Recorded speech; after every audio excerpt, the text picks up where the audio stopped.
Hi there, welcome to the Boxing Deep Dive Show. I'm Lyndon Hosking and I am joined as always by the one and only Grant Tazzie Brown and Peter Maniatis. How we going there, guys?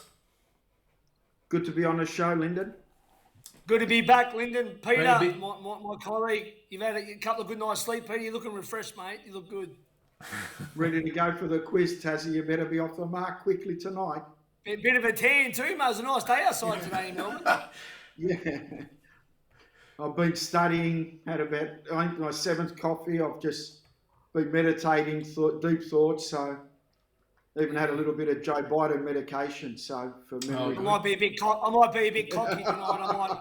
I might have underestimated you, come out a bit. I might walk onto a couple of shots early. Well, there's been plenty going on, guys, so we've got a lot to discuss. So we've got, obviously, all the news from around Australia and the world, especially in the world boxing with the massive heavyweight fight last weekend. We've got Tazzie's Tirade, we've got Pete Slip and Weave, and, of course, the talking point, and everyone's favourite, the quiz.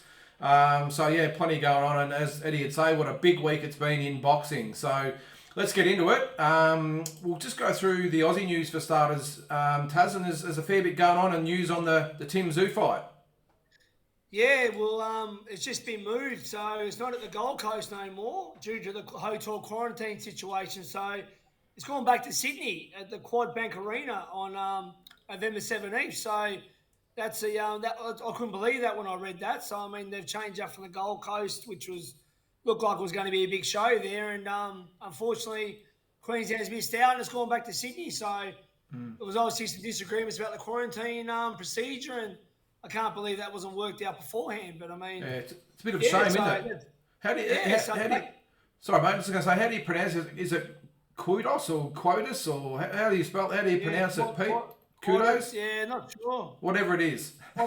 Quotus Bank Arena. But I mean, I'm sure Tim's happy about being back in Sydney, where he's from, and having his hometown fans there. So, mate, wherever it is, it could be on the planet Jupiter. Let's hope Tim Tszyu wins and wins well and goes forward and gets his shot at Castana next year. So, yeah, well, I think there's Pete, there's 10,000 people allowed in there, and you'd think the pay-per-view will be just out of control as well.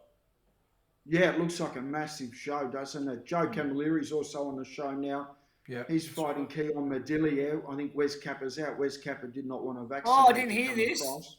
Who's he fighting? Yeah, Keon Medillia, who also fought Wade Ryan the show before. Oh, that was a mad fight of the year. Fight.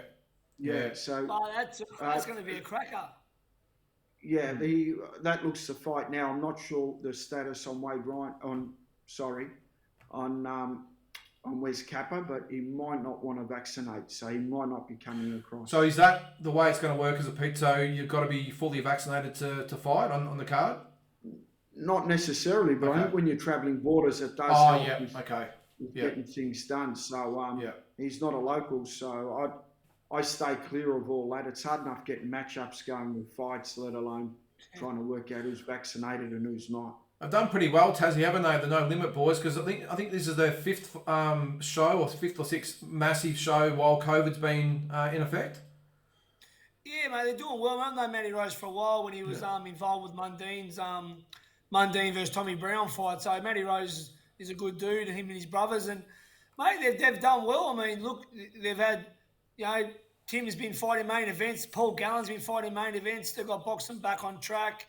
And during COVID, the toughest time, they've been the lead way. I know Dean Lonergan's up there as well. Yeah. He's a great promoter himself, but they're the two ones. But they're sort of probably got the nudge at the moment. They've done some big things. And, Tim Tszyu is the face of Australian boxing now. That's just not even a question. So, it's awesome. Yeah, they've and just some great fights have been on those cards as well. And speaking of big fights, mate, Brock Jarvis this week. Yeah, Brock Jarvis, mate, American debut on the Eddie Hearn show. So it's in Fresno, California versus Frias Rodriguez. So that's great. I mean, Jeff Fenik's that happy with his progress, as we heard last week. And, he finally makes his debut. Like I said, he's like Ryan Garcia. He's an attractive young man. He can fight. He's got the Jeff Fenik / Lester Ellis sort of style. He's like a Mexican himself. So I think America's going to really like a guy that's action-packed, fires a lot of punches, and is physically, pretty rough in the ring, like his style. So let's hope he gets a good win and he could get a world title shot next year himself. So that's huge. I think the states or the American public can absolutely love him over there because, like you said, like the Ryan Garcia mold, he can fight, action packed.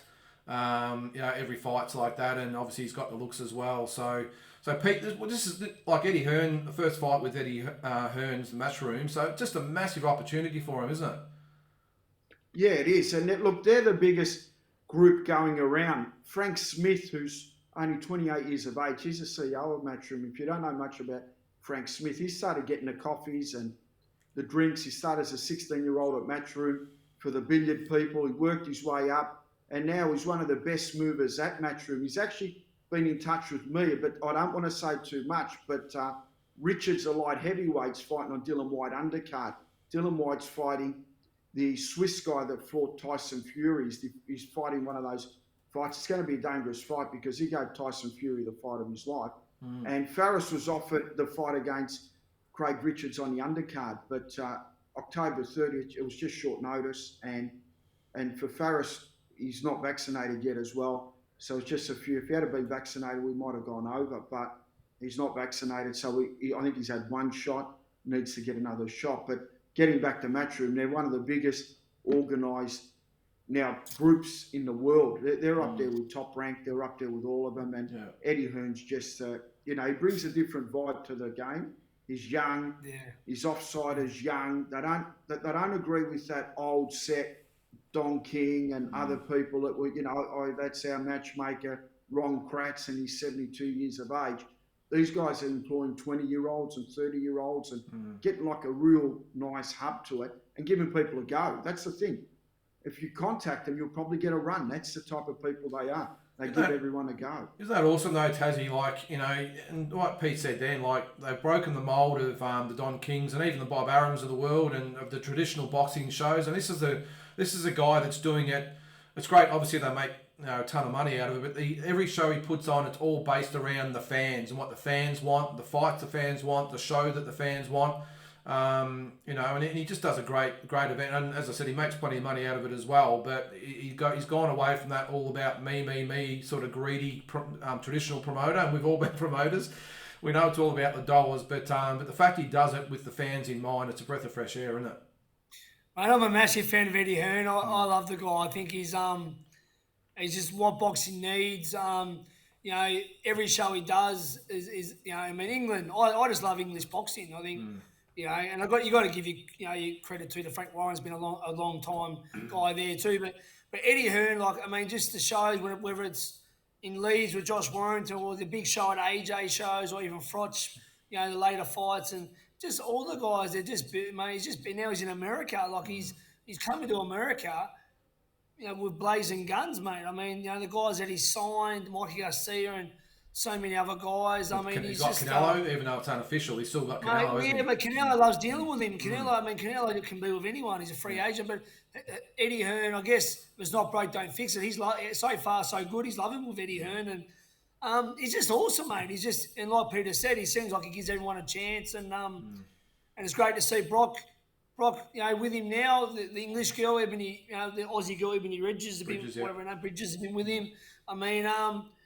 Let's hope we can keep a connection to Eddie for a lot of our fighters. Mike Altamura knows him well. I think they're talking about having an exhibition fight together. He's that's a true story actually. But Eddie's the best, mate. He's a breath of fresh air for boxing. Well, there's rumours he's coming to Australia. Is that right? Under the zone. Yeah, I've heard of it. I've heard it a few times. And makes sense. I believe it's true. Makes sense signing up a couple of Aussies to start putting shows on here, doesn't it? But speaking of Aussies in massive fights, Jai Pataya. Jai Pataya, mate, he's been made the IBF mandatory. So the world champion Mares Breeders. So that's. The fight must happen by April 14th, 2022. So Daniel Events is trying to bring it to Australia. So that's massive. And Jai, mate, I remember him going to the Olympics. I think at 17. I think he was one of the youngest Olympians Australia's ever had, or the youngest. The youngest, yep. He's a great boxer, mate. He's got great skill. He looks like he's got a bit like Justin Hoodie. They're both very similar. Just got that beautiful style and so relaxed and looks like they've got all the time in the world. And I know his dad, Taupu, very well, and his grandfather, old Billy Opatea. Great people, good family, and yeah, mate. Probably going a bit the quiet achiever.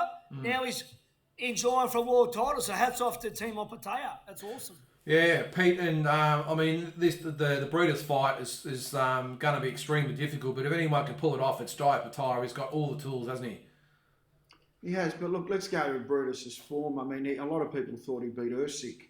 That's his only loss.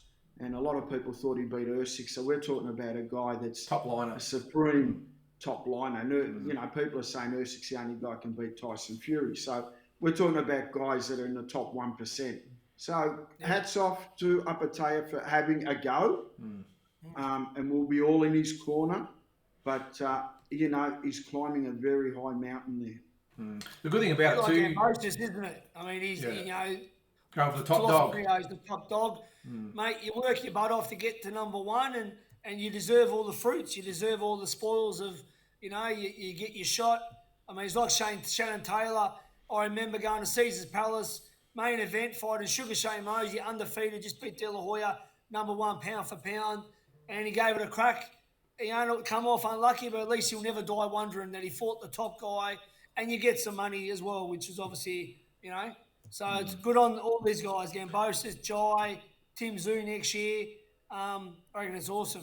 Yeah, and you got to take your hat off to him. But the good thing about it also is that Jai Opatea is young enough. No matter what happens, he can regroup. Same as Gambosis. I mean, especially Jai, he's young enough to be able to go again. So it's not the end of the world no matter what happens. But you got to take your hat off to him, Gambosis, and even, you know, as recently as Jeff Horn as well, where they took on Crawford and Pacquiao, obviously. So if you want to be top dog, you got to beat the top dog. So all the best of him. And talking about top dogs, Tazzie, our very own top dog of, what's it called? Probellum. Have I got that right? What is it?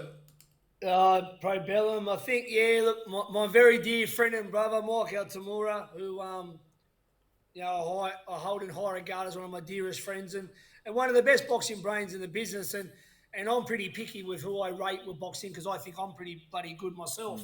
Mike is next level. I mean, he was studying, when me and Linda were out chasing girls, he was studying Benny Leonard and Harry Grebb's record. But I mean, he's a genius. He's great at what he does. He holds court with Bob Arum, Eddie Hearn. What's his name, old mate? What's his name? Pacquiao's guy, Sean Gibbons. Mike's on the plateau of all them guys. You know, Cameron Duncan, one of Mike's business partners back in the day, who was one of the best managers in boxing. I'm sure you know him, Pete, Cameron Duncan.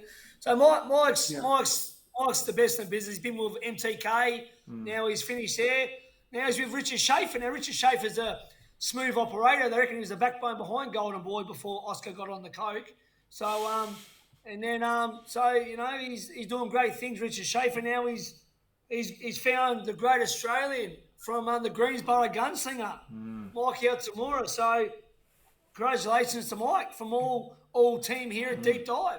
Yeah, he's definitely if you're talking about the right guy to have it, you know, based here to be the man, he's it. And it's a big thing in the Pete. We tried to actually get him on tonight for a chat, but he couldn't make it, so we might try and get him on next week. But it's a massive thing, isn't it? I don't know much about it, so I'm looking forward to hearing him describe all about it. But to be in a company that, you know, CEO is Richard Schaefer, it's a massive achievement, isn't it? Oh, of course, yeah, and they picked the right guy because Mike knows his stuff and he knows amateurs as well, so he could sign guys before. Because to be a talent scout or to head of development, it's no different to AFL coaches and AFL recruiting guys. I mean, you know, if you come to me and you say, you know, I can recruit Nicholas Stakos, and I go, mate, so can every bloke out there. You know what? We know he's going to go in the top 5, but if you come to me and you say, mate, we can get this kid. He's only played 3 games in 2 years because of COVID. He's just shot up 6 inches or 7 inches. He's put on 4 kilo. Completely different player. He's killing it in the beep test. No one's going to pick him. You've got to pick him. And we pick him and he becomes a 10-year player. Well, then I'll go to that guy. Mate, this guy's recruiting people I know nothing about and I value him. Like Greg Wells at Geelong. I mean, he's one of the best guys at Stephen Wells, isn't it? Greg... Stephen Wells? Wells at Geelong. Yeah. Stephen Wells, yeah. And you've got... well, He's definitely. The Swans? Yeah, well, he's definitely. Mike is that guy. I'm going to say something because I've been involved with one of my guys. Like he took Luke Jackson up to a world title shot. I was part of the team as Luke's assistant coach, Billy was saying, to get to Colframpton. I mean, that was a process, and Mike obviously had faith in Luke and knew to take him along. He signed Paul Fleming from Australia, undefeated, I think 20-something, fought on Manny Pacquiao's undercards a couple of times, and Leonard Donaire. I mean, I've seen Mike firsthand with Aussie talent. Mike's thing, he can build a guy the right way. He knows the right fight to pick at the right time. He knows what the guy can do and can't do. So Mike's very good at shaping a guy's career going for a world title. I mean, he doesn't play well with small guys. Mike's a guy that deals with the guys, and like you said, Peter, that's a great thing. He sort of gets guys that probably he sees something that others don't see. And his ability to be able to take a guy to the big stage to where they get a shot at least. Not everyone's going to win a world title, but Mike's a guy that can really, and I'll tell you, I'm not just saying it now because he's a friend. If I was having a fighter right now, I'd be like the trainer and I'd want him to be under Mike and Mike to guide his career. And I wouldn't have one problem, one phone call, whatever Mike says goes when it comes to the matchmaking side of things. That's how much faith I got in Mike as a manager, talent scout, etc. He's great at what he does, and that's just purely from the heart of what I think of Mike Altamura. Yeah, no, well said, mate. Well, well said. Yeah, best of luck to Mike. And so we might try and get him on next week just to really go over. He's a busy man now, mate. He's not taking our calls, brother. He is busy, but I'm sure he'll make time for us. Just to explain how it works, because I know they've got promoters or co-promoters based all over the world, so we'll get to talk to him next week. So yeah, so that's the Aussie news out of the way, and with the world news, Pete, there's really only one thing that is really on everyone's mind this week, and that was last weekend's massive world heavyweight title fight. Also, we're going to have an announcement soon that the Kambosos and Lopez fight will be November 23rd. Oh, okay. And that's going to be good for Georgie to actually get back into it. I know he's in Sydney. He's been training hard, and I just back in Sydney, Peter. He's been in Sydney for the last 4 weeks. He's been training hard, and I just feel for him. He spent 6 months overseas. There's massive costs incurred. He never got the shot. Got mucked about, but he's always stayed focused and he hasn't missed a day in training. I just wish that the media would get behind Kambosos. I don't know why the media were not behind him. He's fighting one of the pound-for-pound guys and no one wants to know. It's like, I don't know what it is. You guys tell me, what is it? Is it he's... I don't think he's controversial enough, mate, or probably out there enough. He's obviously that type of guy who's so focused on everything. I mean, I've got so much respect for him because you just watch his social media videos. I mean, this guy is just a machine with the way he trains and prepares for a fight. So, all due respect to him. And obviously, Lopez it shouldn't have to be controversial when you're fighting the You shouldn't have to, but unfortunately, the media... The lineal champion with all the belts. I mean, let's look at some of the guys they get behind. It's a joke. The fact that I think it's an absolute disgrace. It is, Peter, 1,000,000%. And I reckon, we use the word dogs before. They are dogs for not doing for ignoring George in that way. And you know what? If he beats Lopez, they're going to be the first to kiss his ass for interviews. Yep. And I've interviewed Georgie a few times for my shows, and I'm very good friends with his dad, Jimmy, and we always talk, and he goes, mate, if we win this, and we go wherever we go, you'll come with us because you've been there from the start. We're going to be shutting the door on a lot of people because we don't want any newbies on there because no one's actually given him a go. I think this is somewhere we should reach out and try and get him on our show. Oh, it'd be great. We should get him on here. And I'm sure Georgie, do that. Being in Sydney would talk to his dad, Pete. Get it done. Oh, that would be be fantastic. But and getting his view on it. But the thing is, like Tazzie, isn't it? Like this legitimate, there's a lot of casual boxing fans out there, but the ones that know Lopez is the real deal, top dog, undisputed, one of the best pound for pound. And really, you've got to liken it really to the only probably fight I can think bigger involving Australia is probably the Pacquiao Horn fight, but this is probably definitely the biggest one since then. by far the biggest since Pacquiao Horn by far. I mean, look, Lopez beat Lomachenko, who I was rating as God for a long time, and I love Loma, I still do. He beat Lomachenko. He had a good win over the African as well. Mate, Lopez is a beast and he's all the belts. Now, George went to America and beat Mickey Bay, former world champion, in his backyard. He goes and fights Lee Selby in his backyard and beats him. I mean, he's done it the hard way. He's done it like the Road Warrior way, which I respect. Now he's fighting this guy. Look, like Peter said, it's criminal. They are dogs. They're not giving him a chance. They mustn't be getting nothing off him or think it's worthwhile. I mean, Fox, the main event, aren't saying nothing. I know George said a few things on Twitter a while ago. But it's not Fox or main event. I'm talking about Channel 9, Channel 7, Channel 10. Yeah, all of them. It's disgraceful. Absolutely disgraceful. Yep.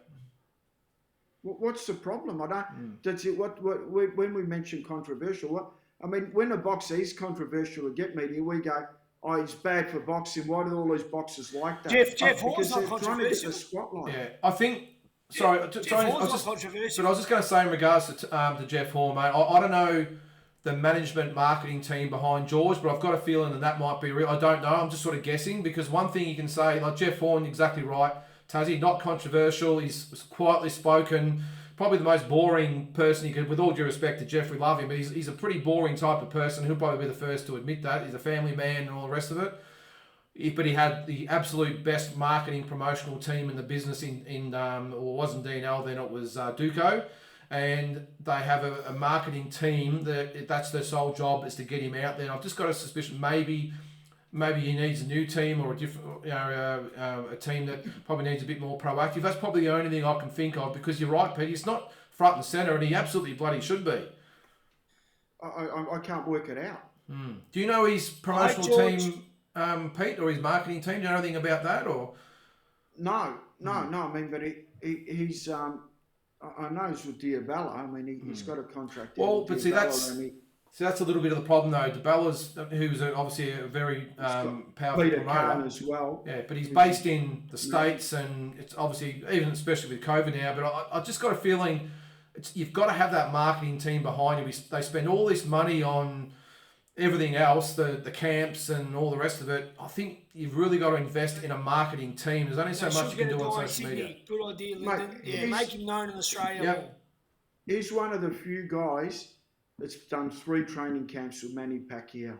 Yeah. So we don't hear that often. He's done 150 rounds with Manny. I mean, he's done so much. He's been a road warrior. Yeah. He's an ambassador to the sport. He's a family kid, and yet we ignore him as a media outlet. The media. I think boxing deep dive. We've got to do a mate, 100% for him before it gets let's do it. Yeah. We'd be honoured to have him on, but the media. Thing I like about him, he cleaned out his own backyard before he left Australia. Yeah, which I liked about George. Yeah. Brandon Ogilvy, guys like that, good fighters. Camille Bella. I mean, totally agree with what you said, Peter. It's a disgrace. And you know what? I hope George wins all the belts, beats Lopez, comes back to Australia and says "fuck you" to everyone that hasn't backed him. Yeah, I hope he does that. That's what he's planning to do. Just I can't believe I'm doing this, defending the media a little bit. The media will only report. I mean, they've got the obvious stuff. They're so concerned with the football and all the rest of it out there, but they'll only report things that are that's non sort of traditional type of sports like the footballs and rugby and all the rest of it. And that's what I said about the media team. You need to get someone that's savvy in that way to get into those reporters and put it in their face. Because with all due respect to the media, they probably just don't know. You know, all the people in the boxing world, we all know. We're all 100% across it. But the media, boxing, as much as we hate to admit it, boxing is not a mainstream sport in Australia. And unless you put it in their face, they're just not going to cover it. No. I tell you not, if he'd done something wrong, had done something like got video taken some drugs, he'd be fucking famous. Yeah. Or if he said he was transgender. This is the era we live in of absolute spastics. You got to be like, there's that much crap on Netflix with gay and lesbian bloody TV shows like that kids watch. I mean, they're trying to, like, you can't just be a normal person anymore. You got to be controversial. You got to be transgender. Look at that. What's his name? Kardashian bloke, the guy that's changed, whatever his name is now. He's like, or what's her name? The woman Bartel got done snorting this off a place. She's famous now. That's the thing. He's a good, solid guy. providing for his family and train. He's too good and clean. Yeah. See what I mean? Well, I was just going to say though, our very own Andy Maloney. Just look at the amount of publicity he got. That's when the fight was announced a no contest. He was getting retweeted tweeted by Joe Rogan and I can't remember who it was, but all these famous people who were tweeting. Was it one of the actresses? One of the famous actresses out there. She's in. I can't remember her name. She's a British actress. Yeah, and she's tweeting about Andy Maloney. Now, he was all over the media for a no contest. Sharon Stone, was it? No, it wasn't Sharon Stone, mate. But a 2-round no contest, he got 10 times or 50 times more publicity than he got that than what he would have got if he actually won the title. Mate, there's corporate boxes in Melbourne. There's corporate boxes in Melbourne with Instagram pages that are probably well known more than George. Yeah. And it makes me sick. Yeah. Well, that could be the Tazzie Tirade. Let's move on. Sorry, Pete, one last thing. Yeah. No, I was going to say that could be the tirade. Serenity now. All right. Well, I reckon we might change the tirade to that, mate. You can go for your life. But getting back to the world news, mate. Tyson Fury. Look, the more we look at this fight, the more significant it is for me because, when I first watched it, I thought, well, I mean, you've got to respect Bob Arum. Bob Arum said this is the best he's seen. I mean, Bob's seen everything. Bob was in Manila for the thrill in Manila with Frazier. This guy's seen everything. Now, I mean, you go to the opposition. Deontay Wilder has had 10 successful world title defenses. Mike Tyson had 9 successful. So Fury's fighting the absolute best. He fought him the first time, it was a draw. He got up when it looked like he was never meant to get up. Second time, he dismantles him. It's a one-show act, mismatch. The third time, we saw probably one of the best heavyweight fights in the history of the sport. Both guys go down, Fury twice and Wilder 3 times. I mean, that's 5 times in one heavyweight fight. And the way the fight was where you didn't want to blink because one shot could have ended it for both fighters. So it was so competitive. Even though Tyson Fury won and was ahead, it wasn't the way, because Wilder had that big right hand that could have landed at any moment. And I've got to really give credit to Wilder. I mean, he adapted, he threw more body shots. He was a better fighter than he ever was. That's the best he's ever been, except he ran into a 6'9" freak. And the guy is a freak. Normally 6'9" heavyweights were useless. They were cumbersome. This guy's 6'9", he moves. He ducks. He's got brilliant footwork. He's got good hand speed. He's got boxing IQ. He's got the persona. I mean, you seen before the fight, he's mucking around. Bang, his song comes on. Game face on. Great song too. You ain't beating me. You just had that look. I'm not losing tonight. This is my stage. It's my venue. Away I go. And only the great fighters do that. He's a great fighter. No one parties like him. No one's like him. He sings his songs. He does what he has to definitely, do. I was just going to say, he's definitely one of a kind. Deontay Wilder, I take my hat off to you. You fought your heart out. You dropped him twice. You nearly had him. Missed it by that much, as Maxwell Smart would say. But the improvement in you was unbelievable. And you've got to thank Tyson Fury for getting that improvement in you. You didn't shake his hand after the fight. You didn't want to be like that. Well, guess what? That's probably why you're not where you're going to be. You haven't got the heart for it. You should have thanked Tyson Fury. They both made stacks of money. When the fight's done, you become friends. The respect should be double because both those guys shed their hearts out there. They put it on the table. And Fury was a better man. That's the bottom line. Deontay, you can beat everyone else but Tyson Fury. Guess what? You're the second best heavyweight in the world. That ain't too bad to live with. Yeah, I probably see it a little bit different. I'll get on that in a minute. But Tazzie, how do you see it, mate? I mean, one thing we can agree on is that the heart of Wilder, but also just the Gypsy King. What a fighter! What a man! I love Tyson Fury, mate. I think he should, be the Prime Minister of England. He's just everything about the guy. From even like when I met him, he's so approachable. He's a man's man. He's a larrikin. He's a Gypsy King. Mate, and what a great fighter, like Peter said. Like for a big guy, he can box. He's got a good IQ. He can box. He can fight. Now he's sitting down. He punches more too. Like he wasn't really known as a banger, but now I mean, to get knocked down in that first fight and the second knockdown in the last round, to rise up like The Undertaker in WWE, and then to flog him in the second fight, just walk through him and manhandle him. And then, I was worried that he might have been overlooking Wilder this time. That's why I we spoke about that last week, didn't we? Yeah, and I did. But I mean, that's why, because I know Wilder's got that power. But I mean, the first knockdown was Fury, but then Wilder's 2 knockdowns. And then even when Wilder was gone, he'd still throw the right hand, still sting Fury. I'm thinking, Fury, don't let him get off. Like, just get him out of there, because while he's still got a breath in him, he will still hurt you. He's a freak, and I give Wilder credit too for showing the guts and just what heavyweight can still dangerous up until the last second. I mean, but Fury is a special person. There's only one of a generation type of guy. As Peter said, he sings after the fight. I've seen him, a post on Instagram, he was partying in Vegas at a DJ thing. It was the best $59 I've ever spent, and I say that. I watched it on my phone. Mate, just awesome. What a fight for heavyweights in this era. I was on and ahhing and, oh, my God, and my mum was thinking, what's going on? I'm going, oh, God. Was this next level? And, mate, hats off to both guys, but hats off to Tyson Fury. And let's enjoy him while we've got him, because he's a great for boxing, this guy. Yeah, and 100%, mate. Well, as I said, I probably saw it a little bit differently as far as I agree on all the points he's both made, but I probably disagree that it was one of the greatest fights of all time. I thought first, a bit of the suspense and excitement, of course, when Fury hit the deck. I think if you take the 4th round out, I think it was pretty much a beatdown by Fury. I think. I mean, I think the thing that made us all a bit tense and on the edge of our seat, because Wilder, I think he's a very, very limited fighter, but that right hand's always ready to go. So I think take out that 4th round. I think Fury probably won 8, if not 9, of the other 10 rounds. Still stunned him a few times late.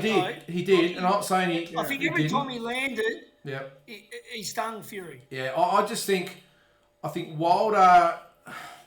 Look, I know you said before, with all due respect, people with the 10 title defences, I don't know how this guy's made 10 title defences, and I say that respectfully, because he showed a ton of heart. He probably would have beaten any other champion on the night, but I don't know. I just think Tyson maybe right hand, mate. His right hand, why he made. He's got the right hand, but Tyson Fury obviously is his nemesis and's got his number, but apart from that, he was exhausted after. Well, he was tired after the second round, probably the first round. Exhausted after the second. He's won a bronze medal as well. I understand that. I'm not talking about that, but as I said, he was tired after one round, exhausted after the second round, and after the 4th round, he was in pure survival mode, and all he was doing was trying to load up the right hand. And you look at him there, and I think, and that's why I think it was a really good fight, but I don't think it was a great fight. I think Wilder might be the guy that he might look easy from the outside, but in there with him, I think it's a different kettle of fish. He's got the right hand, mate. Because this reminded me of George Foreman and Lyle. Mm-hmm. Very similar. If you go and see George Foreman and Lyle, similar type of fight. And I mean, you got to give Wilder credit. He was I think even in the 8th round, he stunned Fury in the ropes when he looked like he was going to go. I think it was the 8th round. Yeah. I mean, it's just for a heavyweight that size to do what he did up against a monster. No question of his heart, he needs to get a decent trainer. And I know he had supposedly a better trainer, but when you're under the pump and your chin goes up in the air and your way to defend is like that, you've got some issues. Really, really bad defensive issues. I know Fury's a great fighter who's going to expose it, but I just think as far as maybe the best heavyweights, even today, let alone of yesteryear, I don't think he stacks up anywhere near it. Having said that, tremendous heart, obviously got the big right hand, all due respect, he's earned his money, but I just don't see him as that upper echelon. Who wins out of Joshua and Wilder?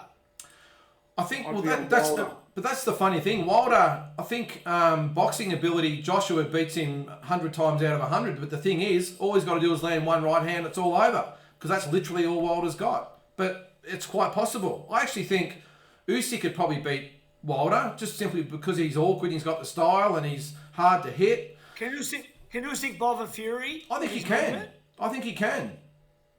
But that's what they always say. Styles make fights. It really does. And in this instance, I think Wilder's completely. Fury is just always going to beat Wilder. It's going to happen. But I would give Wilder a shot against Joshua with one reason, and that's his right hand, and that's it. It's a shame he didn't. Like, Ali Fraser become friends after they fought 3 times. Gaddy Ward become best friends. Yeah. It's a shame that Wilder's not a better bloke goes, well, we've shared something special. I thought I got the first one. You got the second. You've won the third. Yeah, but you know what? It was straight after the fight. Doesn't matter, probably Pete. Disappointed. Doesn't matter. It's different. He just didn't want to be part of it. He just wanted to get out of there. We're now days after the fight, and he still hasn't come out and even congratulated Fury or anything. I think it's piss poor. I just think... I know they have got the rivalry, and there's been other bitter rivalries like this one, and afterwards they've had that respect, and I just think it was worse rivalries than this. Yeah, way worse. To not even acknowledge him and shake his hand, I thought was so poor. Maybe he's just been real. He didn't want to just done what he wanted to feel doing no excuse, at the moment, I don't reckon. And he left. I think he needs to go back to the ghetto. I think. Yeah. I mean, look, let's not be focused on the negatives here. I mean, the guy gave us 11 rounds of entertainment. He tried his heart out. Yeah. And it was all positive. He didn't want to kiss his ass after the fight. Let's not be hard asses. Doesn't have to kiss his ass. Shake his hand to acknowledge his victory. He's not that type of guy to do that. I respect that. Well, let him take off. You respected that he didn't acknowledge Fury? No, I respected his himself. He wasn't fake. No. So he quit it, and he went out. At least he didn't quit and gave us a fight. Well, what happens here, I think, was end of the day justified. I think by his attitude afterwards. I don't know. I just think it was so poor. Anyway, it wasn't a great fight. He could have been concussed. We don't know. He could have been concussed. Yeah, but we're almost a week in past the fight. Surely his trainer was very respectful. He come out and said it the way it was. I thought it was great. With the Wilder, just come out and say, hey, I did my best. I know he made a short 20-second thing afterwards, but come out and say, hey, look, I did my best. I'm shattered. I'm upset. I'm very emotional. But congratulations, Tyson Fury, and leave it at that. Say something. Well, this is what I was told. Be gracious in defeat and humble in victory. Yeah. And he was neither, mate. He was neither. But what are we going to do? Put him on the stake? Just let him go. No, we can't. There's not many more. There's not many more humble people than you, Peter. There's not many more humble people than you. Peter's the most humble bloke I know. No, but you're too forgiving, Pete. But what I'm trying to say is he's going to get his moment again.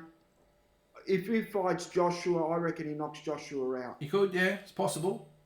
I reckon he knocks him out. I reckon that's a fight they don't want. Joshua, I was staggered by watching that Usyk fight with Joshua. I was staggered at how limited Joshua looked. He looked bloody shocking. And I don't know whether that was an off night or Usyk was just that good, but he looked like a cardboard cutout.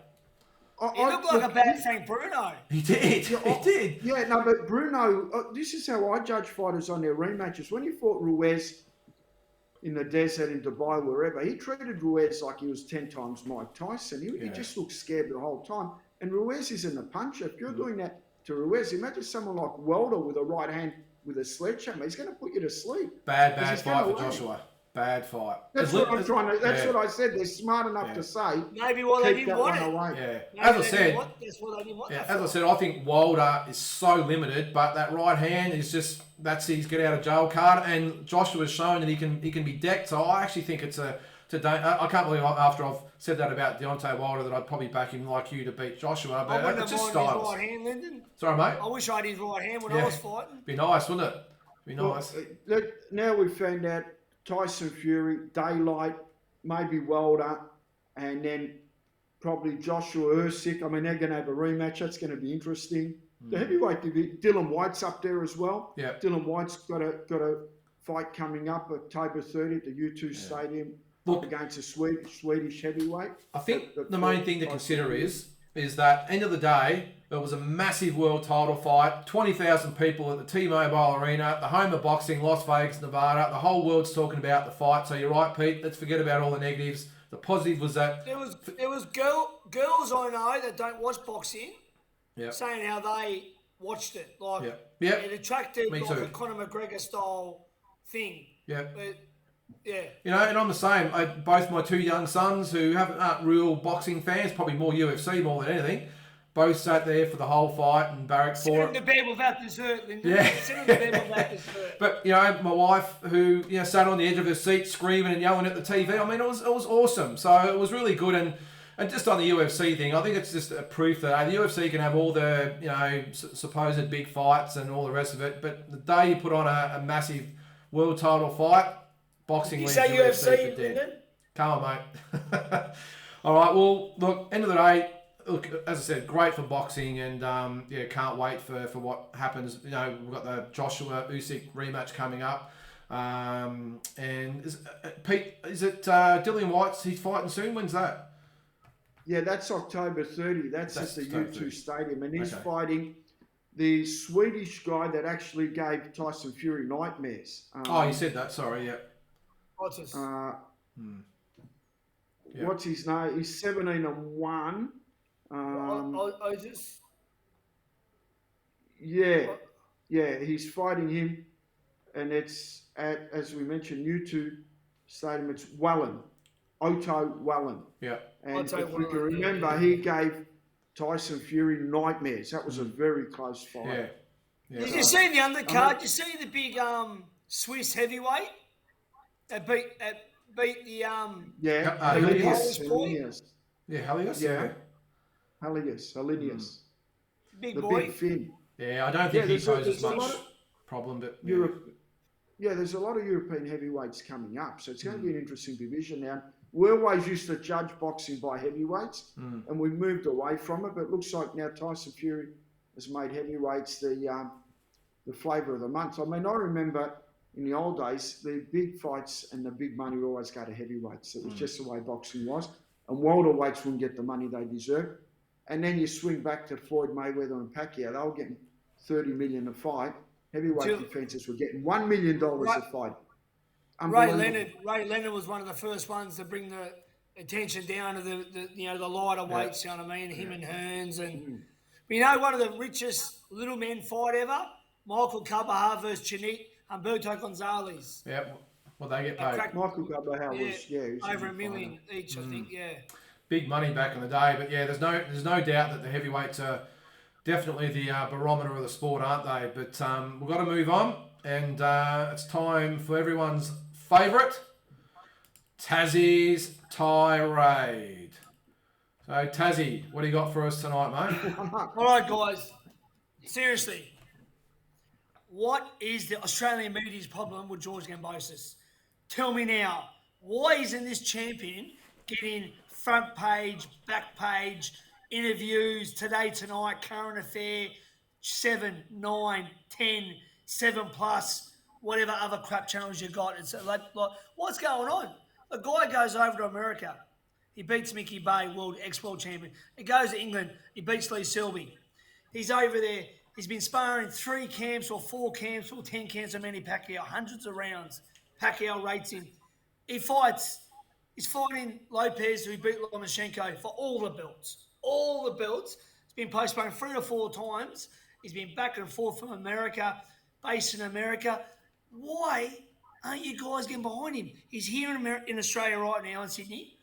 Where's the interviews? Where's the behind the scenes? Where's the maybe do one of those 24/7 build-ups to the fight? Get behind the guy, man. He's an Aussie. What's wrong with these? What's wrong with you guys? I mean, you get behind certain fighters and whatever else, and everyone deserves a crack. But you get up AFL, you're up their ass, right? Up there, bums the AFL. You're up the rugby league players' bums as well, all right? Yeah, they can do it. They can fly into this place and that during COVID. They can do what they want. They have no restrictions. Footy players, or mostly weak as kicks. So listen, and I know I've got some mates too, but I'm just saying, I'll give a fuck anyway. So this is my tirade right now. Where's Australian media? You report on COVID every second. You report on people having sex changes and doing cocaine at parties. All right? What's her name? Bartel, whatever the bitch's name is. I'm sure she's a nice person. Mate, focus on George Gambosis. Give this Australian some bloody attention like you have done for Jeff Horn and everyone else, mate. Come on. What's going on here? So enough's enough. This goes out to everyone. 7, 9, 10 plus, Fox Sports, Netflix, Stan, Binge, whatever other channels are. Get behind an Australian fighter, because if he comes home with those belts, guys, he's going to say, fuck you. That was your best tirade. Yeah. Tazzie, and Lyndon's going to get you a specially signed belt by all the Melbourne footballers, donated to you by none other than former Bendigo boy Ricky Nixon. Oh, yeah. I've got a couple of signed footballs from Ricky, actually. You might just want to check your authenticity certificate, I think. But I've got a couple of Gary Ablett. Lyndon, it's a giveaway. I see Ricky in Bay Street every day in Port Melbourne. He always says hello to Tazzie. Anyway, I've got a couple of Gary Ablett signed balls from him, so now I'm wondering if it's really Gary Ablett's fucking. Might have to get them checked. Hey, Pete, just on the Kambosos fight, what will it be on the Zone in Australia? I know it'll probably be a pay-per-view. Is it going to be on Fox or the Zone? How's that going to work? I reckon it'll end up being on Main Event. Your pay-per-view, yeah. Yeah, Eddie Hearn's got it now, so it'll probably be on Main Event. Yeah, and it'll be free all over the rest of the world on the Zone probably, and we'll have to pay for it in Australia like Andy Maloney's fight. That's right. But seriously, I mean, we spoke about it before, but, you know, as I said, football gets too much, rugby gets too much. Too much. They can do what they want. They were flying into places during COVID. They weren't vaccinated, didn't have to quarantine. Their missus, their wives are going. They can do what they want because of TV, yeah? Okay. It's all about the money. Spring Carnival's going to go ahead in Melbourne. 10,000 people going to the Melbourne Cup, all right? All about money, mate. All about money, you coward fucking dogs. Dan Andrews. Hey, come on. We're not getting political. Let's move on. Dan Andrews, get... All right, Pete, it's your turn, mate. That's we've given Tazzie quite the run tonight. Let's move on to your segment. It is Pete's Slip and Weave. Now, this is 10 different questions, mainly true or false, but there's a couple of normal ones in there as well, response ones. You get 5 from myself and 5 from Tazzie, and just a quick fire response. I'm going to start off with the true or false. Tyson Fury is now a top 10 all-time heavyweight. False. Okay. What else has he got to do to get there? Oh, look, I mean, he's heading to that direction, but he's not there yet. Who does he replace? Yeah. Let's be honest. Who does he replace? Yeah. He needs... Does he replace Sonny Liston? Sonny Liston, I reckon. I'm not saying he won't get there, but he's not there yet as a top 10 of all time. Yeah. Okay, Tazzie? Leave Sonny Liston alone, Lyndon. I won't mention him again. Right. True or false? Alexander Usyk will beat Anthony Joshua again. I'll go Joshua the next time. Joshua, okay. We proved it against Ruiz, didn't he? True or false? Triple G, so Gennady Golovkin, is wasting the last phase of his career. True. Been pretty quiet, hasn't he? True or false? Canelo Alvarez has run out of opponents. False. I think there's a few more left for him. Okay. True or false? A bit on what we just spoke about. Deontay Wilder will struggle to recover psychologically from the Fury losses.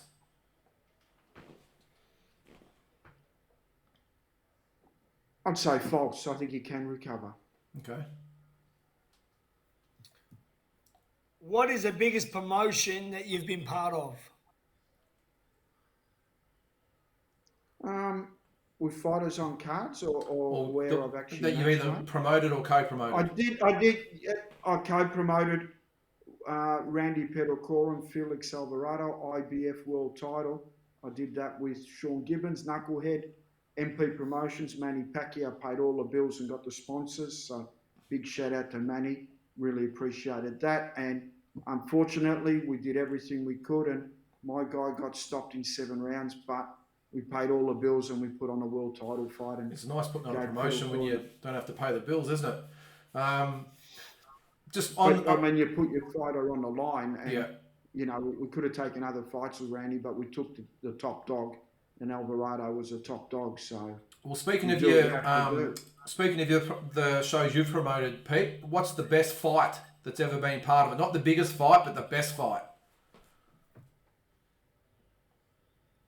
Oh, that's a good question. It's a tough one. I've never thought of it. Sometimes I look at stuff and I forget that I even promoted that night. Have you won a Nick Tetros' fight as well? Yeah, Nick Tetros, yeah. One of Nick Tetros' fights. I'd say, like, hype-wise and I mean, we've done some good ones, Linda, didn't we? Well, I was just going to say, there's a couple that come to mind, and they were actually on the same night. Maloney and the world champion from Japan. No, well, hey, that was you promoted that one. I didn't promote that one with you, but that was probably one of the best ones. But I was just going to say, two of them were on the same night: Emmanuel Carlos, Wade Ryan, and Adam Kayulis and Tony Kamen from Germany. How great! Both of those fights were absolute wars on the same night. Main event, co-main event. It was awesome. Yeah. No, there's been too many. It's not fair to all the other fighters that missed out. I mean, it's been some good fights. Definitely. Go for it, Tazzie, number 4. What is the biggest boxing rivalry ever? Maybe Barrera and Morales. Okay. They genuinely hated each other. It's a tough one, that one. Number 5, true or false? America has lost its place as the number 1 boxing country, and I'll probably talk about the amount of world champions and all that are going on at the moment. We all know they're the home of boxing as far as events, but as far as fighters goes, they've lost their mantle as number 1. There's a bit of truth in that, I reckon. A lot of great fighters from outside the States. They don't dominate like they used to. Last one, Tazzie. Who wins a mini tournament between Teofimo Lopez, Ryan Garcia, Gervonta Davis, and Devin Haney? Provided they get past Cambosis, of course. Who wins that tournament? I've got Lopez as a top dog in that division. Okay. And you could probably, as I said, throw George in there. Hopefully, he's getting talked about with fights for those guys. Why is Mama in that list, Lyndon? It's really just the personalities, I suppose, and the types of fighters they are. The young guns. The young guns. I mean, look, no doubt, Lomachenko, you could probably make a case from beating all those guys, So, and I'd love to see. Yeah. A focused Gervonta smokes them all if he's focused. Yeah. He's a little beast. If he's not doing Broner, if he's Floyd, not Broner, he smokes them all. Yeah. And I think he's more of a junior lightweight as well, isn't he? He sort of fluctuates between 2. Is that right? Yeah, well, he's even got up to bloody junior. We're talking about welterweight. I don't know what they're doing. I'm a bit worried about Gervonta. I think he's amazing. I started watching him at fight 12 of his career. Yeah. I just hope, as I said, he's going to go down either the Mayweather road or the Broner road. The Broner road I'd say it's a Broner road. Yeah, I think so too, Peter. Yeah, it's a shame. I think so too. And that's a surprise, isn't it? Because you'd think that with Mayweather behind him, he'd be really belting into him about being disciplined and being, structured in how you train and fight. You can take the boy out of the hood. You can't take the hood out of the boy, mate. He's from Baltimore. Broner's proof of that. It's hard because sometimes when they make a lot of money and they get the titles and they get what they want, they don't care anymore. They just want to live their life, don't they? So it's hard to stay on that disciplined road where you become true to the sport. And that's why you got to respect guys like Floyd Mayweather, your Pacquiao's. I mean, they didn't do it for 5 years or 10-year blocks. They did it for 20 years. 20 years, yeah. Exactly. 100%. All right, well, that's Pete's Slip and Weave. Time to move on to my subject or my segment. It's Lyndon's Talking Point. All right, so in this segment, I just pick a subject and we have a bit of a discussion and debate about it and jump in our soapboxes and see what we come up with. So this week, I'll put it up and then we can explain a little bit more about it. It is records shouldn't matter when ranking all-time greats. So what I mean about that is when we're ranking our top 10 or 20 or whatever fighters from divisions or pound for pound or whatever, sometimes we get caught up in the actual record of the boxers, and I think Sugar Ray Robinson's probably the classic example of that. I think his record, I think he lost 19 times, 174. I've got his record here actually, 174 at 19 losses. Later in his career. But if you're looking at ranking him alongside, say, a Mayweather, you know, it's really no competition. Mayweather 50-0. Probably the similar thing is a Rocky Marciano who was 49-0 against even Holyfield who was 44-10. You know, Larry Holmes 69-6, who I both rank way above Marciano. So it's probably just. Do you think that's the case, Pete? Do you think it's fair to do that, or it should just be based on, I suppose, your gut feel? I reckon it's based on who you beat. Yep. Who you faced rather than at the that record. time, and where was he at that stage in his career? I mean, you know, Marciano knocks out Joe Louis, but Joe Louis was at the end. He was 36. Yeah. You know, Tyson knocks out Larry Holmes. Larry Holmes was at the end. You know, Holmes beats Ali. Ali was at the end. There's names that you take, but who do you beat when they're at their peak? Yeah. And that's where you judge a fighter. Like Tyson Fury, just let's do the recent example. He beat Deontay Wilder at his peak. So you can't take that away from him. And the Tom Wilder had 10 successful world title defences and was classed as the number one heavyweight. So he attacked the top dog and he beat the top dog. Let's go back. I mean, if we go with, say, Sugar Ray Leonard, just say, for example, he fought everyone at their peak every time there was a challenge. He'd throw him in there and he would do what he has to do. He'd duck no one. All those great fighters of that era did that. You fought people when they were both peaking because it made a great fight. And you had to because there was one or two organisations. There was only two at the time. And there was only, you know, two or three dominant promoters and they had the money and they had the venues, they had the setup. So you couldn't duck fights. If you duck fights, you sit on the bench. So no one wanted to sit on the bench. So, you know, the Hearns and Hagler fights and stuff like that. In today's world, they might not have been made as quickly and as often because they would have gone down different routes. And they both would have coexisted as world champions rather than, bang, we're going to put them into collide. Because when you do that, there's going to be wreckage with one fighter. And some promoters can't recover from that. If I've got a fighter and I know, you know, I've got him up against Lyndon's guy, and Lyndon's guy's going to beat my guy, and my guy brings me revenue, why would I put the fight on? Yeah. Do you know what I mean? Like, both fighters would want to fight each other, but the promoters don't let them fight because one of them is going to lose. It's all about your prime and the peak, you know, as I said, who they fought at the right time. Not just that, guys that they beat, and what did the guy do afterwards that lost? Did he win world titles, which, you know what I mean, guys that, you know, there's guys that, like I think Willie Pep and I think Henry Armstrong and Chavez even went on and won world titles after they got beat. So that's the thing. It's about the time. I mean, you know, not taking a guy over the hill, aka a Louis Marciano or Tyson Holmes. You know what I mean? That's or a Hector Camacho or a Terry Norris Leonard. I mean, things like that. You know what I mean? So it's about the peak, who they beat at the time, and who they beat. You know, before that. So I mean, like, records don't mean much. I mean, Ray Robinson at one stage was one fucking 171 or something. I mean, but then he lost, you know, he kept fighting towards the end. I mean, things were boxing. Well, look, Roy Jones could be actually the greatest fighter that ever lived. Like, he could be. And I know Pete's a fan too. Roy Jones beat everyone with ease in his prime. And if things were different, if he didn't stay on a bit longer and had those knockouts, we'd honestly be talking about him in the Robinson, Armstrong, Leonard, Hearns, Hagler. We would be. So here's a prime example. We think of him losing to Danny Green. That's a big turn-off for us. We think of him losing to Tav, Glenn Johnson, guys in Russia, like just guys that he shouldn't have been fighting. But, I mean, if Roy Jones retired after the heavyweight win, he's in our top 10 easy. Could be top 5. So I think that's a big thing. It's about your peak. They hang on too long. But actually records, whether you got 15 losses, 20 losses, the old boys didn't care much about that back then. They were fighting that often. Like Peter said, they might have stayed away from each other and done like a Pacquiao-Floyd, which is that fight should have been done fucking years before. I mean, they were both past their best when they fought.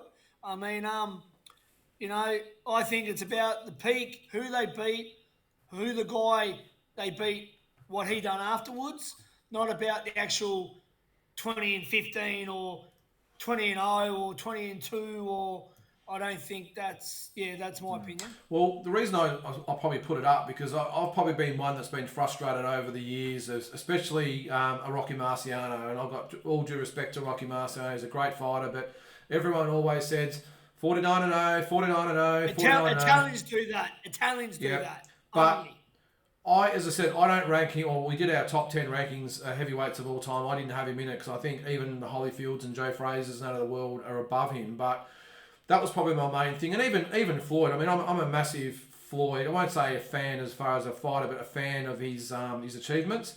But even that at 50-0, is it the be-all and end-all? He's not, obviously, as ranked highly as Sugar Ray Robinson, and Robinson had 19 fights. Even Roberto Duran had 16 losses as well. So that's probably why I brought it up, because there's so many people, probably more so the modern day fans, by the way. It's all about the record, whereas the true historians and fans of the sport, it's about the fighters and I was just going to say, not just who they beat, but when they beat them, how they recovered from them, but also if they avenged a loss or whatever. Because, I mean, you look at someone like a Joe Fraser.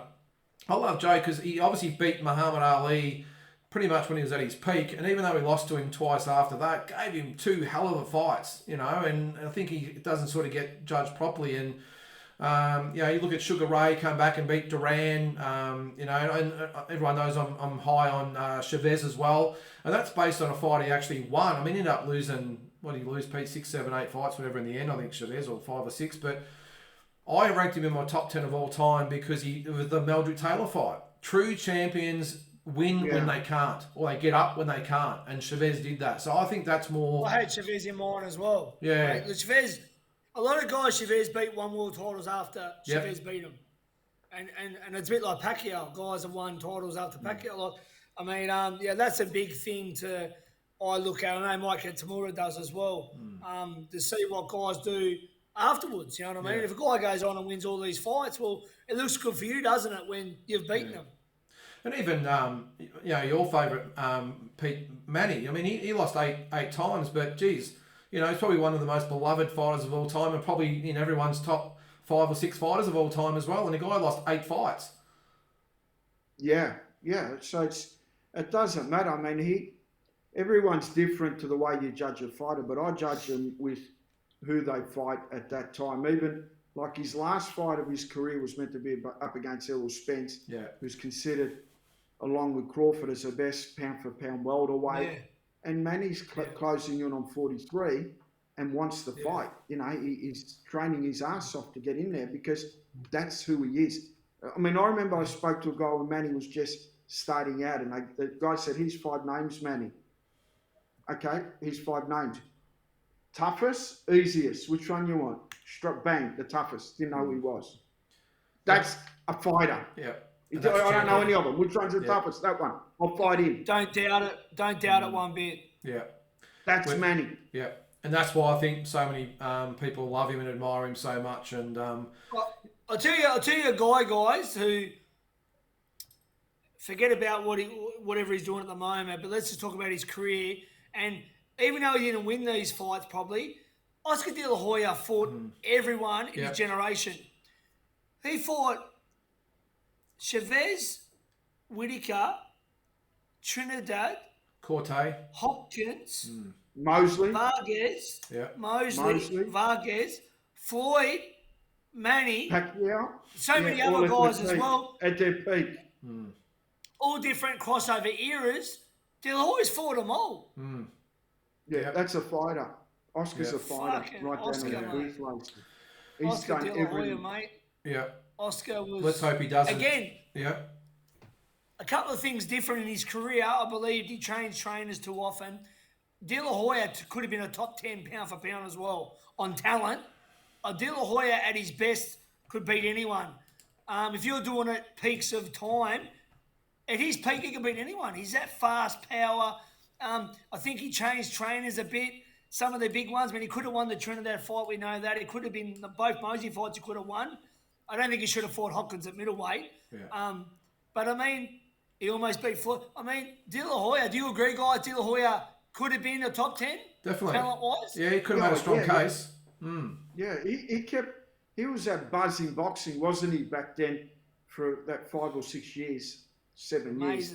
He was a crossover guy, and he really got the sport going. I think the one fight that probably, I won't say damaged his legacy, but put the question mark there was the Trinidad fight. Even though he was winning that fight and threw it away, I think that sort of stuck in people's mind. Then obviously losing to Shane Mosley twice, even though they were great fights. I think that just puts a bit of a question mark there. I think you can wipe the Manny fight. He was done by then, and Manny was just on a wrecking machine sort of mission at that stage. And the Floyd one could have gone either way as well. So, yeah. All right. Well, let's move on. It's time for our last segment, and it's everybody's favourite.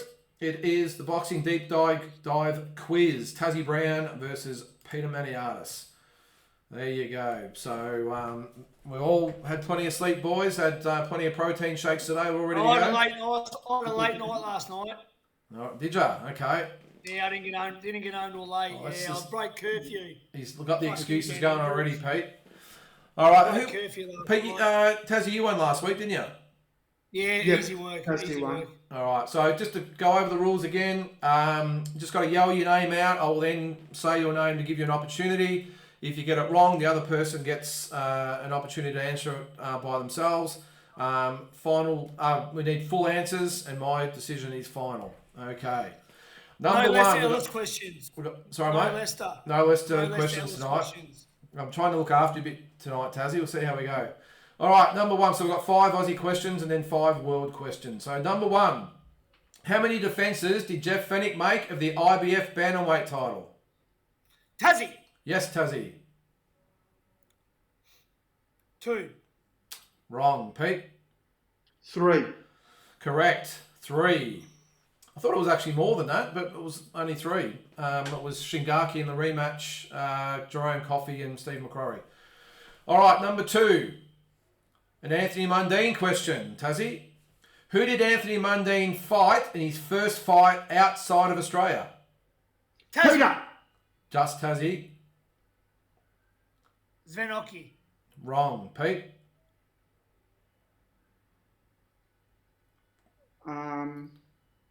First fight outside of Australia. Can I have it again? In a sec.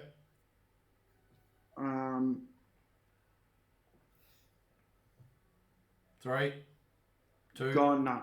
1. Do we give you another opportunity, or do we move on? What do we normally do? Tazzie. No. We move on. You can't answer wrong and then keep going. No, it was actually, sorry, I should have said that at the start. So no reruns. It was actually Kevin Pompey in Canada. KO3. Number 3. Name the German fighter that Sam Solomon beat for the IBF. Peter. Tazzie. Peter. Felix Stern. Correct. 2 to Pete. Come on, Tazzie, head up. You should be able to get this one as a Tasmanian. What fellow Australian was Daniel Geale's last career victory? Tazzie. Yes, Tazzie. Did you say last career victory? His last career. What Aussie did he fight in his last career victory? Jared Fletcher. Correct. 2014. 2 to 1. What gym does Shannon O'Connell fight out of? Peter. Yes, Peter. Fortitude. Steve Della. Certainly does. / Luke Melvin. Shout out to Steve Della, champion. Shout out. Yep. So that 2-2. Into the world. No, we're 3-1. 3-1. Oh, is it? Oh, sorry, Pete. Yeah. Sorry, I forgot that you got one as well. Sorry. I'm trying, Tazzie. 3-1 for Pete. I better keep tabs on this. Sorry. All right. I'm up against the hill here. You are. Number 6. You're in Germany. Come on, guys. Number 6. Who did Sugar Ray Leonard beat to win his first world title? Tazzie. Yes, Tazzie. Wolfer Benitez. Correct. No, 3 to 2. Who was the second fighter to beat Oscar De La Hoya? Tazzie. Yes, Tazzie. Sugar Shane Mosley. Correct. Sugar Shane. Yeah. 3-3. Number 8. Is it 3-3? Yeah, 3-3. Hang on, we're up to question... It's 3-3. Okay. Number 8, sorry, yep. Who promoted the Muhammad Ali-George Foreman fight? Tazzie. Peter. Tazzie? Don King. Yes, correct. He's on a roll. 4-3. Number 9. Who trained Ricky Hatton for his fight against Manny Pacquiao? Tazzie. Floyd Mayweather Sr. Correct. Go on, Pete. You got the last one. Who am I? Is that 4 in a row? He's come from nowhere. Who am I? I was born on January 15th, 1965. I turned pro in 1988 and lost my debut. I then accumulated 22 straight wins to earn my first world title shot, but was defeated over 12 rounds. I won my first world title 6 fights later and proceeded to be involved in another 32 world title fights over my career. Tazzie. Yes. Bernard Hopkins. Correct. Bernard Hopkins. Well done, Tazzie. I'll just finish it off there. Voted 2001 Ring Magazine Fighter of the Year and scored the fastest knockout ever in an IBF world title fight. Over the course of my career, I reigned as world champion for over 10 years and made 20 title defences. I hold the record as the oldest fighter to ever win a world title and retired with a record of 55, 8-2 with 32 KOs. He is, of course, Bernard Hopkins. So Tazzie's come from the clouds, and I think that's tipped you over the edge, does it, Tazzie? I think you're up now. Yeah, 4-2. 4-2 or 4-3? 4-2. 4-2. Yeah. 4-2. Yeah. All right. Well, that's the quiz again. Tazzie with the last 5 questions answered. So well done, Tazzie. So that's the show for tonight, guys. Really enjoyed tonight. I think we got a lot out there. I tell you now, that was a good comeback from me. I got off to a slow start. Pete really come out fast. I thought Pete's screen had frozen. I knew the answers. I knew all the answers, but you were getting in quick. Yeah, just so fast, mate. I just that type of guy, mate. When I'm on the groove, I had a couple of Red Bulls and happy days, mate. But it's hard for Lyndon. Can you hear us both screaming? I watched the lips. Yeah, because you talk you can't sort of hear when you say it at the same time, so watch the lips. Hey, Tazzie, before we go, mate, quick shout out to Hussein Hussein. Yeah. Hussey Hussein, my brother from another mother, my dear friend who I looked up to as a junior amateur, but then I become teammates at Team Fenik, sparred him regularly. Love the guy. I got to speak to him tonight. He's had a big battle with COVID. But God bless, he's on the mend. He was actually, the machine was breathing for him for a few weeks there because he had a lot of scar tissue on his lungs. I talk to Skinny, Billy and Maz every day, his brothers, and I got to see him on FaceTime tonight with Skinny, and he gave me the thumbs up. So Hussey, I love you, mate, and we're all praying for you still to come out and be back to the great Hussey of old, mate. So, mate, pretty scary times for the Hussein family. And Lyndon, you went away to the 96 Olympics with Hussey and Peter. We all know Billy and Skinny and all the boys. And what a great family. They're royalty of boxing, the Hussein family. Yeah. I promoted Hussey up against Denevaro Carles for an Australian coordinator in 1999, October at Croydon Olympics. I remember that. Yeah. I remember that. And had the whole team there and very entertaining. Nato Handler came down and Skinny, of course. They're a great family, mate. They're great fighters. I mean, Hussey was, him and Skinny both two of our best, and Billy, I think, hands down the current best trainer in Australia, if not the world. We kept a bit. I mean, I wasn't very outspoken about it. I kept it quiet because it was a personal family thing. But look, he was really, really. The worst case that I know of personally of anyone with COVID that I actually know was really bad to the fact where the machine was breathing for him for weeks because they wanted to rest his lungs. And it shown me, because I've been a bit unsure about the whole thing, that showed me, how real it is and how close it is to home. So it changed my view on a lot of things. But as I said, best wishes to Hussey. It was great to see his face tonight.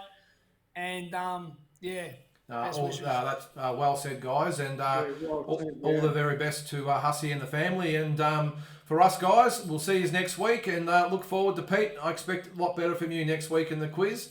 And I I faded out. What can I do? Faded right out. The last round comeback. No, all good, guys. Really appreciate you being on again and look forward to seeing you again next week. See you, boys. See you guys. See you guys.